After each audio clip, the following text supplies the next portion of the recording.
Hello student, this is Seema Chauhan from Classic Solution. I welcome you all. Important question for board examination की series में आज हम लोग पढ़ेंगे deep water के 5 मोस्ट इम्पॉर्टेंट क्वेश्चन आंसर जो कि बोर्ड एग्जाम के लिए बहुत ही ज्यादा इम्पोर्टेंट है। और अगर आप लोग ये 5 क्वेश्चंस तैयार कर लेंगे तो आई एम श्योर कि आपका पूरा लेसन बहुत अच्छे से तैयार हो जाएगा। बोर्ड एग्जाम में इसी तरह के क्वेश्चन आपसे पूछे जाएंगे। थोड़ा बहुत लैंग्वेज चेंज हो सकती है लेकिन आंसर लिखने का तरीका ऑलमोस्ट यही होगा, यही सेम हो। तो लेट्स स्टार्ट द वीडियो।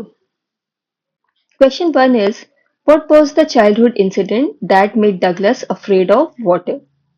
तो चाइल्डहुड का वो कौन सा इंसिडेंट था, मतलब चाइल्डहुड की वो कौन सी घटना थी जिसकी वजह से डगलस पानी से डरने लगे थे। So the answer is, at the as of 3 or 4 Douglas was once knocked by the waves at the California beach. तो जब डगलस 3 या 4 साल के थे तो एक बार कैलिफोर्निया बीच पर पानी की जो वेव्स थी उन्होंने डगलस को गिरा दिया था। The wave swept over him and he was buried under water. तो पानी की जो लहरें थी वो उनके ऊपर से गुजर गई थी और ऐसा लग रहा था कि जैसे पानी के अंदर वो गड़ गए हों। To get rid of this fear he joined the YMCA pool to learn swimming. Get rid मतलब होता है छुटकारा पाना। तो अपने इस फियर, अपने इस डर से छुटकारा पाने के लिए उन्होंने YMCA पूल को ज्वाइन किया था स्विमिंग सीखने के लिए। Next question is, what strategy did Douglas make when he was drowning in deep water? Strategy मतलब होता है रणनीति या योजना। तो वो कौन सी योजना थी जो डगलस बना रहे थे जब वो डीप वाटर में डूब रहे थे। So answer is, when Douglas was thrown into deep water of a pool by a big boy, he thought of a strategy to save himself.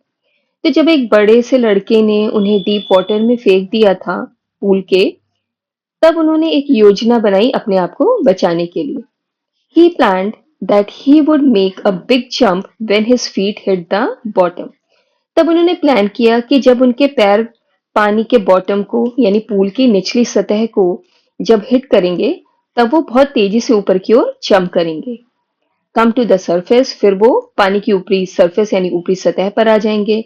Lie flat, और फिर वो सीधे लेट जाएंगे।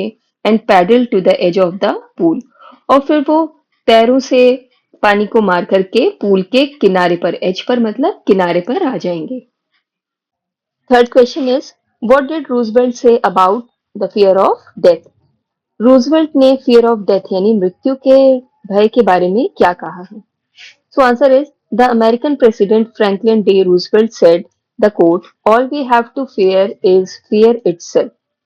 The American President, अमेरिका के president जिनका पूरा नाम था फ्रैंकलिन डी रूजवेल्ट, उन्होंने ये कोट कहा है, all we have to fear is fear itself. हमें केवल डर से ही डरना है। It means that it is only the fear of consequences which prevent us from taking an action. Consequences मतलब होता है रिजल्ट, परिणाम, और प्रिवेंट मतलब होता है रोकना। तो इसका मतलब ये होता है कि जो परिणामों का जो डर होता है वही हमें कोई कार्य करने से रोकता है। मतलब जब हम कोई काम करते हैं तो उसका क्या रिजल्ट होगा यही सोच करके हम लोग डर जाते हैं, और यही डर जो है वो हमें कोई भी एक्शन करने से रोकता है। Question 4 is, how did Douglas get rescued when he was thrown in the pool? Rescued मतलब होता है बचाया। तो जब डगलस को पूल में फेंक दिया गया था तो उन्हें कैसे रेस्क्यू किया गया, मतलब उन्हें कैसे बचाया गया। Answer is, it does not mention in the lesson how Douglas was rescued when he was thrown in the pool. तो ये लेसन में मेंशन नहीं है कि डगलस को जब पूल में फेंक दिया गया था तो उन्हें किस तरह से बचाया गया। We just know that when he regain consciousness he was vomiting while lying on his stomach. बस हमें केवल यही मालूम है कि जब उन्होंने अपने कॉन्शियसनेस को रीगेन किया, मतलब जब वो होश में आए, तो वो अपने पेट के बल लेट करके उल्टी कर रहे थे। Apparently he had been rescued by someone. तो अब ये बात बिल्कुल एपरेंट है, मतलब बिल्कुल क्लियर है कि उन्हें किसी के द्वारा बचाया गया था। Question number 5 is, what did the instructor do to train Douglas? Instructor ने डगलस को ट्रेन करने के लिए क्या किया। So answer is, to train Douglas, the instructor held the other end of the rope and let it loose to let Douglas go inside water.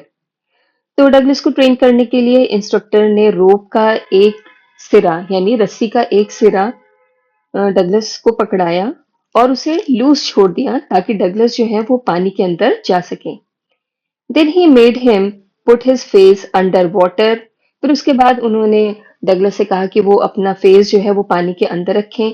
And Excel, Excel यानी सांस को बाहर छोड़ना। अपना मुंह पानी के अंदर रख करके सांस को बाहर छोड़ें। Raise his nose and inhale, और फिर उसके बाद उन्होंने बताया कि वो अपनी नाक को पानी के ऊपर निकालें और इनहेल करें यानी सांस को अंदर लें। Next the instructor held him at the side of the pool and made him kick his legs.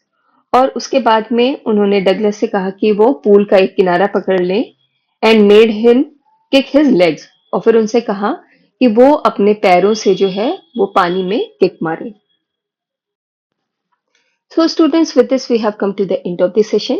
ये टॉप 5 मोस्ट इंपॉर्टेंट क्वेश्चंस थे। इन्हें आप लोग अच्छे से रीड कीजिए और लर्न कीजिए। And if you have any doubt और any suggestion to write in the comment section. तो अब हम लोग नेक्स्ट वीडियो मिलेंगे जहां पर हम लोग द रैट ट्रैप के मोस्ट इंपॉर्टेंट क्वेश्चन डिस्कस करेंगे।